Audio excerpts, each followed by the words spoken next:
আসসালামু আলাইকুম। প্রশ্নমালা 20-এর আজ আমরা 5 নং অঙ্কটি দেখব। 5 নংয়ে আছে আব্দুল হালিম প্রতি মাসে 5,600 টাকা উপার্জন করে এবং 8% টাকা জমা করে সে বছরে কত টাকা জমা করে? এখানে 8% মানে এখানে 100 হচ্ছে মূলধন হচ্ছে 100 এবং 8 হচ্ছে লাভ। তাহলে লিখতে হবে যে 100 টাকায় জমা করে 8 টাকা, 100 টাকায় জমা করে 8 টাকা, তারপরে 1 টাকায় কত এবং পরে 5,600 টাকায় কত। যেহেতু এখানে বলেছে প্রতি মাসে, তো আমাদের মাসেরটা প্রথমে বের করতে হবে এবং সে বছরে কত টাকা জমা করে। দেন আমাদের অ্যান্সারটা হচ্ছে বছরে কত টাকা সে জমা করে তা বের করতে হবে। প্রথমে আমাদের এক মাসে কত টাকা সে রাখে জমা করে তা বের করতে হবে এবং পরে বছরেরটা আমরা বের করব।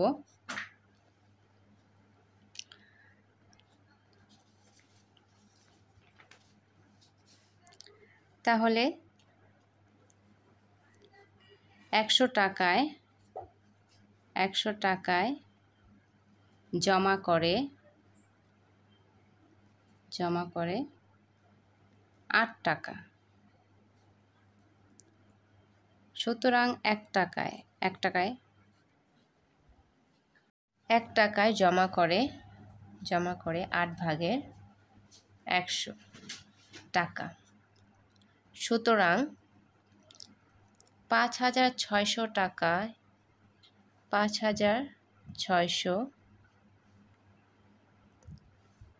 টাকায় জমা করে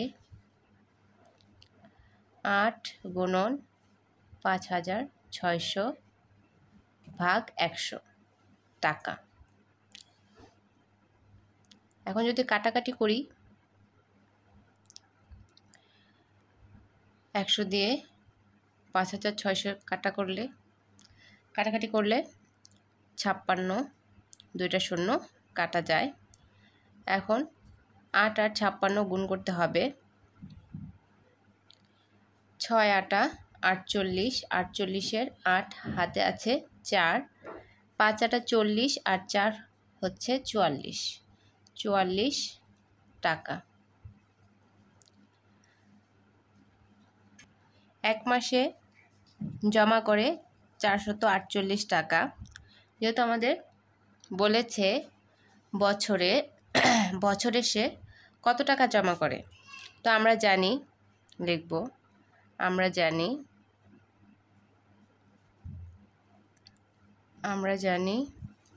12 মাস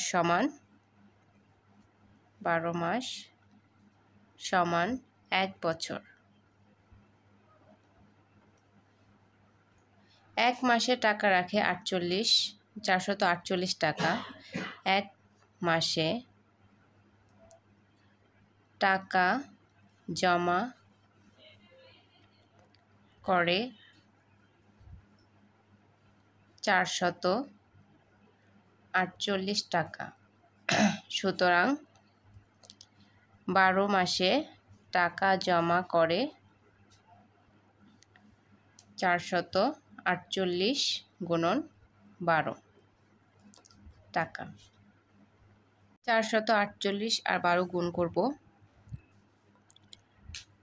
448 আর 12, 8 দুগুণে 16, 16-র 6 হাতে আছে 1, 4 দুগুণে 8 আর 1 9, 4 দুগুণে 8, 8-কে 8, 4-কে 4, 4-একে 4, তাহলে 6, 9 আর 8 হচ্ছে 17, 17-র 7 হাতে আছে 1, 9 আর 8 যোগ করলে হচ্ছে 17, 17-র 7 হাতে আছে 1, 8 আর 4 12, 12 আর 1 হচ্ছে 13, 13-র 3 হাতে আছে 1, 4 আর 1 5, 5,376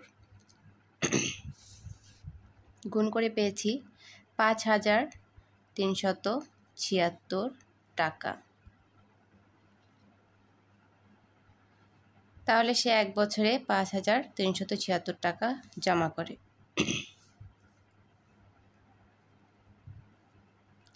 5,376 টাকা এক বছরে সে জমা করে। এখন 6 নং অঙ্কটি দেখব। 6 নংয়ে আছে কোনো পরীক্ষায় 80 জন ছাত্রের মধ্যে 10 জন ফেল করেছে, ওই পরীক্ষায় শতকরা কতজন পাশ করেছে।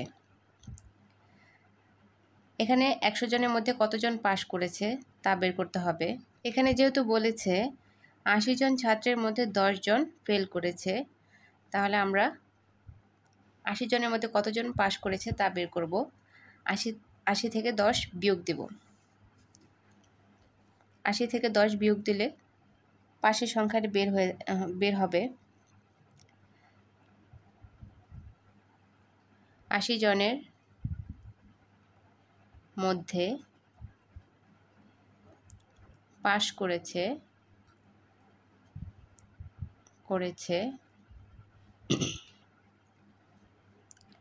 এই 80 থেকে 10 বিয়োগ দেব। 80 থেকে 10 বিয়োগ দেব। 80 থেকে 10 বিয়োগ দেওয়ার পরে হবে 70 জন।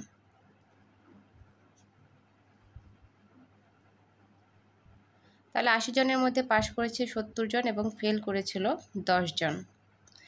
যেহেতু এখন 100 জনের মধ্যে বের করব, 100 জনের মধ্যে কতজন পাশ করেছে তা বের করব, তাহলে সুতরাং লিখব যে 80 জনের মধ্যে 80 জন ছাত্রের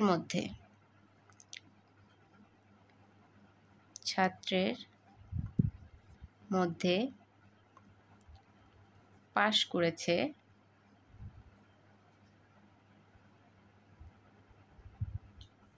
70 জন।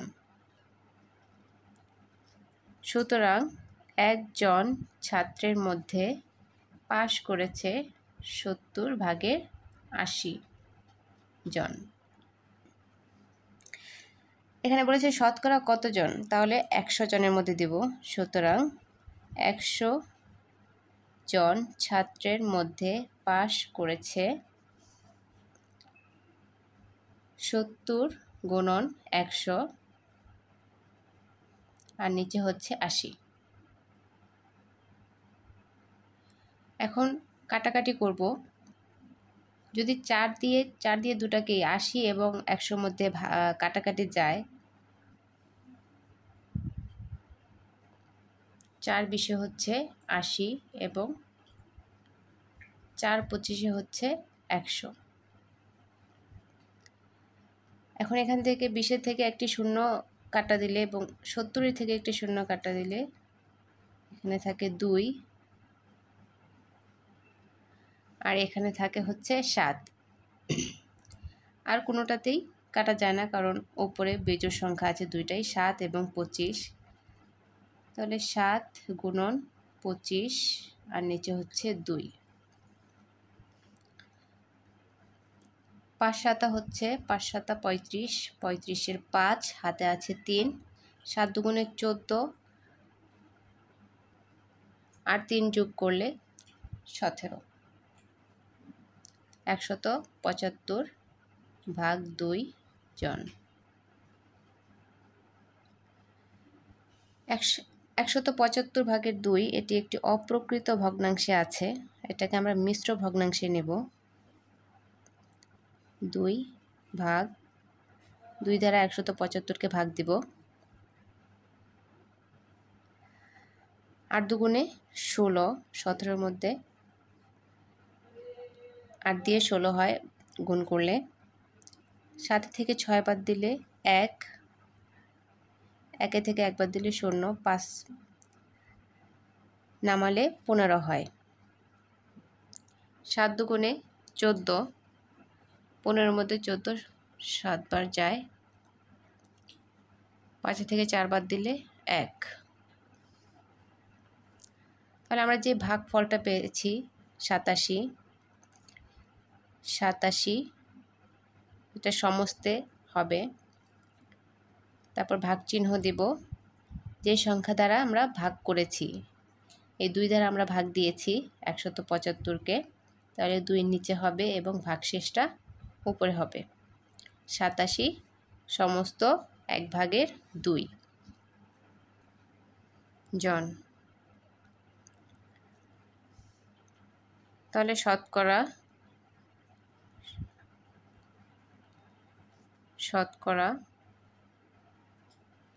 87 সমস্ত 1/2 জন ছাত্র পাশ করেছে।